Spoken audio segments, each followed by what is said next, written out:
Hello, നമ്മളിന്ന് ഉണ്ടാക്കാൻ പോകുന്നത് ബീഫാണ്.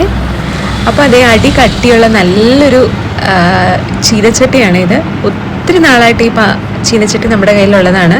അപ്പോൾ അതിലത്തേക്ക് ആവശ്യമായിട്ട് ഒരു കടുവൊക്കെ പൊട്ടിച്ച് അത്യാവശ്യം കുറച്ച് കുരുമുളകും പൊടിയൊക്കെ ഇട്ടതിന് ശേഷം ഓൾറെഡി വെന്ത് മസാലയെല്ലാം ചേർത്ത് തേങ്ങക്കൊത്തൊക്കെ ഇട്ട് വെച്ചിരിക്കുന്ന ബീഫാണ്. അത് ഇതിലത്തേക്ക് ഇട്ടിട്ട് നന്നായിട്ടൊന്ന് ഇളക്കി കൊടുത്തു കഴിഞ്ഞാൽ നമ്മുടെ അടിപൊളി ബീഫ് റെഡിയാണ്. ഇത് നമുക്ക് ചോറിൻ്റെ കൂടെയോ ചപ്പാത്തിയുടെ കൂടെയോ എന്തിൻ്റെ കൂടെ വേണേലും കഴിക്കാം. നമ്മളിന്ന് കഴിക്കാൻ പോകുന്നത് എന്തിൻ്റെ കൂടെയാണെന്നറിയോ? പറയാവേ. അപ്പോൾ ഇതേ അതിൻ്റെ കൂടെ ചീര റെഡി ആയിട്ടുണ്ട്. ഇതേ നമ്മുടെ സ്പെഷ്യൽ ചക്കയുടെ കൂടെയാണ് നമ്മൾ കഴിക്കാൻ പോണേ. ബീഫും ചക്കയും ചീരയും കൂടെ കഴിക്കുന്നത്. ഹലോ, നമ്മളിന്ന് ഉണ്ടാക്കാൻ പോകുന്നത് ബീഫാണ്.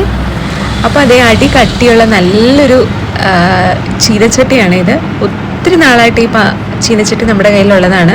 അപ്പോൾ അതിലത്തേക്ക് ആവശ്യമായിട്ട് ഒരു കടുവൊക്കെ പൊട്ടിച്ച് അത്യാവശ്യം കുറച്ച് കുരുമുളകും പൊടിയൊക്കെ ഇട്ടതിന് ശേഷം ഓൾറെഡി വെന്ത് മസാലയെല്ലാം ചേർത്ത് തേങ്ങക്കൊത്തൊക്കെ ഇട്ട് വെച്ചിരിക്കുന്ന ബീഫാണ്. അത് ഇതിലത്തേക്ക് ഇട്ടിട്ട് നന്നായിട്ടൊന്ന് ഇളക്കി കൊടുത്തു കഴിഞ്ഞാൽ നമ്മുടെ അടിപൊളി ബീഫ് റെഡിയാണ്. ഇത് നമുക്ക് ചോറിൻ്റെ കൂടെയോ ചപ്പാത്തിയുടെ കൂടെയോ എന്തിൻ്റെ കൂടെ വേണേലും കഴിക്കാം. നമ്മളിന്ന് കഴിക്കാൻ പോകുന്നത് എന്തിൻ്റെ കൂടെയാണെന്നറിയോ? പറയാവേ. അപ്പോൾ ഇതേ അതിൻ്റെ കൂടെ ചീര റെഡി ആയിട്ടുണ്ട്. ഇതേ നമ്മുടെ സ്പെഷ്യൽ ചക്കയുടെ കൂടെയാണ് നമ്മൾ കഴിക്കാൻ പോണേ. ബീഫും ചക്കയും ചീരയും കൂടെ കഴിക്കുന്നത്.